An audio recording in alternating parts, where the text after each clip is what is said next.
Minyak bumi. Minyak bumi merupakan campuran dari berbagai senyawa. Penyusun utama minyak bumi adalah hidrokarbon, dan yang terutama alkana, psikoalkana, dan senyawa aromatis. Pembentukan minyak bumi. Menurut teori duplex, minyak bumi terbentuk dari zat trenik yang berasal dari hewan dan tumbuhan yang telah mati jutaan tahun lalu. Zat trenik ini terbawa oleh sungai bersama dengan lumpur dan mengendap di dasar laut. Dengan adanya oksigen, fosil yang mengendap di dasar laut menjadi kerogen.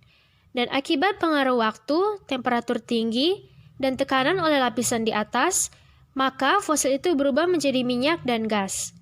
Minyak dan gas ini merupakan suatu hidrokarbon yang terbentuk dari atom hidrogen dan karbon. Pengolahan minyak bumi tahap pertama atau distilasi bertingkat.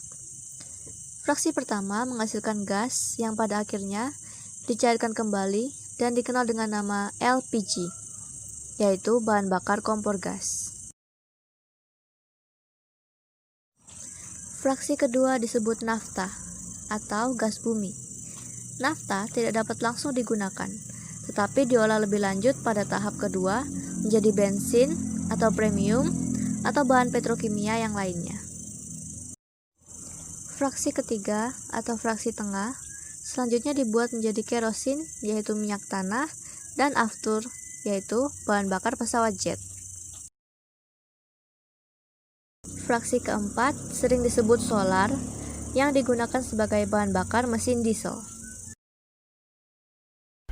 Fraksi kelima atau disebut juga residu, yang berisi hidrokarbon rantai panjang dan dapat diolah lebih lanjut pada tahap kedua menjadi berbagai senyawa karbon lainnya, dan sisanya sebagai aspal dan lilin. Pengolahan tahap kedua. 1. Perengkahan atau cracking. Perubahan struktur kimia senyawa-senyawa hidrokarbon yang meliputi pemecahan rantai, alkilasi atau pembentukan alkil, polimerisasi atau penggabungan rantai karbon, reformasi atau perubahan struktur, dan isomerasi atau perubahan isomer. 2. Proses ekstraksi. Pembersihan produk dengan menggunakan pelarut sehingga didapatkan hasil lebih banyak dengan mutu yang lebih baik. 3. Proses kristalisasi. Proses pemisahan produk-produk melalui perbedaan titik cairnya.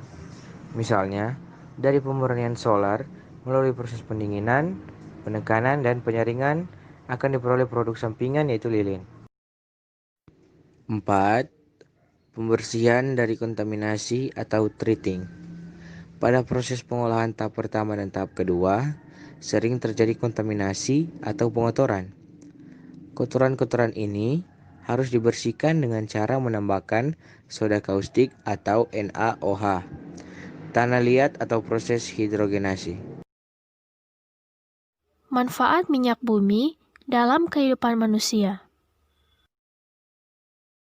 1. LPG atau LPG, bahan bakar kompor gas untuk memasak. 2. Bensin, bahan bakar kendaraan motor atau mobil. 3. Nafta, bahan baku pembuat plastik, pelarut, karet, dan industri petrokimia lainnya. 4. Kerosin, bahan bakar mesin jet yang sekarang dikenal dengan aftur. 5. Solar, bahan bakar mesin diesel. 6. Pelumas, sebagai pelindung, mengurangi gaya gesek, dan melindungi mesin dari karat. 7. Aspal, pelapis jalan raya.